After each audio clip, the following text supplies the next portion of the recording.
Last week, I, 25 female, decided my boyfriend, Ethan, 27 male, was 100% cheating on me with someone named Martha. Here's the evidence. He started coming home late smelling like vanilla, not cologne, vanilla.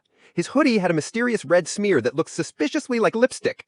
His phone kept lighting up with unknown caller, and he'd step outside to answer like a spy on a mission. When I asked what he was up to, he said, a hobby. A hobby? What is that, a code word? Naturally, I went full detective. I put an AirTag in his jacket, which immediately fell out and got picked up by our neighbor's cat. So yes, I followed a cat 4 blocks thinking I was tailing my boyfriend. The cat led me to a dumpster and a very judgmental raccoon. 10 out of 10 would not recommend as a stakeout buddy. Plan B, I followed Ethan the old-fashioned way. He stopped at a community center. I peeked through the window and my stomach dropped. He was in a room with a woman. Gray hair, apron. Very cozy grandma who knows all your secrets vibe. I burst in, quietly because I'm polite when I'm dramatic, and blurt out, "Who is Martha?" She blinks and goes, "I'm Martha. Who are you?" Ethan spins around, covered in flour like a haunted snowman. "Babe, you weren't supposed to be here." My heart is in my shoes. He walks over, smelling like a cookie factory, and says, "Okay, this looks terrible, but I swear I'm not cheating. I'm baking." Baking? Turns out my late grandma had a recipe for this ridiculous vanilla raspberry cake I loved as a kid. My mom mentioned it once. Ethan hunted down my grandma's friend Martha from her old church to learn it.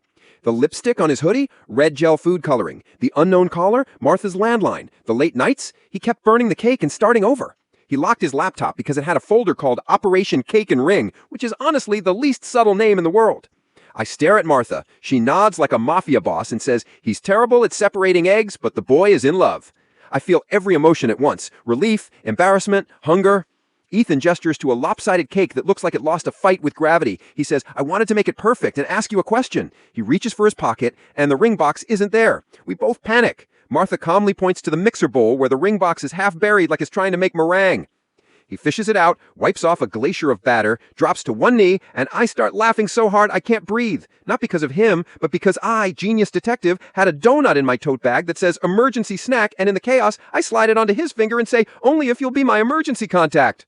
He laughs, I cry, Martha claps like the finale of a baking show. We switch the donut for the actual ring, it fits. The cake does not. We eat it anyway. So no, my boyfriend wasn't cheating. He was learning to bake my childhood cake so he could propose.